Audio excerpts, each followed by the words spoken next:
Samantala, tiniyak na Malacanang ang kaligtasan ng lahat ng mga dayuhan sa bansa.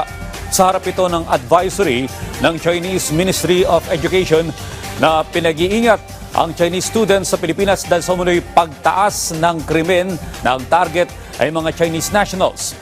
Ayon kay Palace Press Officer Undersecretary Claire Castro, bumababa na ang crime rate sa bansa at maganda na rin ang ranking nito sa 2025 Global Peace Index. At humupa na rin ang mga krimeng may kaugnayan sa Pogo at maraming dawit na Chinese ang naipadeport na.